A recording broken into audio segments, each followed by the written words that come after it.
কক্সবাজারের আবহাওয়ার আরো খবর জানবো, যুক্ত হচ্ছেন সহকর্মী কামরুল ইসলাম মিন্টু। মিন্টু, কক্সবাজারের এই মুহূর্তের আবহাওয়া কেমন এবং কোন কোন এলাকা প্লাবিত হয়েছে, আর নতুন করে পাহাড় ধসের কোনো খবর কি পেয়েছেন? পুরো আকাশ মেঘে ঢাকা, কখনো কখনো বৃষ্টি হয়, আবার কখনো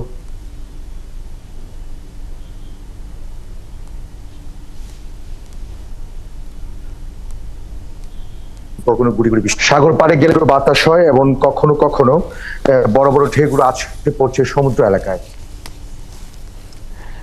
সবকিছু মিলে কক্সবাজারের নতুন পুরো এলাকা প্লাবিত হয়নি আজকে টেকনাফ, চকরিয়া, পেকুয়া, মহেশখালী এবং রোহিঙ্গা ক্যাম্প সহ বেশ কিছু এলাকায় আপনার এখনো প্লাবিত আছে, জলাবদ্ধতা তৈরি হয়েছে, মানুষ দুর্ভোগে আছে, ঘর থেকে বের হতে পারে না, যারা ঘর থেকে বের হয়েছিল তারা ঘরে যেতে ফিরতে পারে না, একটা অবস্থার মধ্যে আছে। আপনি দেখেন রাস্তাঘাটের একটা অবস্থা, পানিগুলো কোথাও যাবার এখানে জায়গা নেই।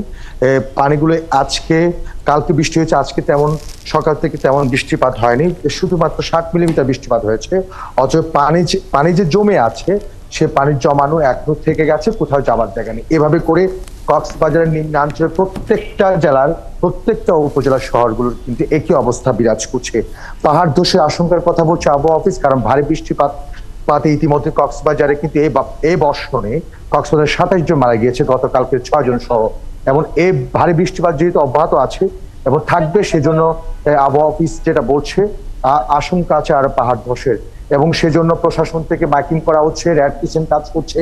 কিন্তু মানুষ যে সাগর থেকে পাহাড় থেকে নেমে যাবে সে ধরনের লক্ষণ আমরা দেখি না, কেউ নিরাপদ স্থানে যায়নি।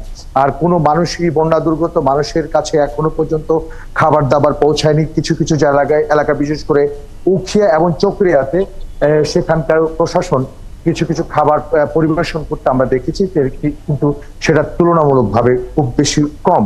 মানুষ খুব বেশি দুর্ভোগে আছে। কক্সবাজারের অবস্থার তেমন পরিবর্তন হয়নি এবং সাগরের ট্রলারডুবির ঘটনা ঘটেছে 4টি, এখনো পর্যন্ত অনেকে নিখোঁজ আছে।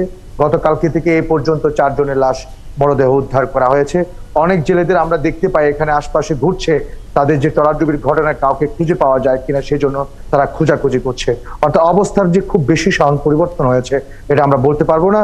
আবহাওয়ার যে অবস্থা তাতে করে মনে হচ্ছে আরো বৃষ্টিপাত হবে কদিন। খবর রাখতে থাকুন মিন্টু, এরপরে নিশ্চয়ই আরো তথ্যের জন্য আপনার কাছে ফিরব।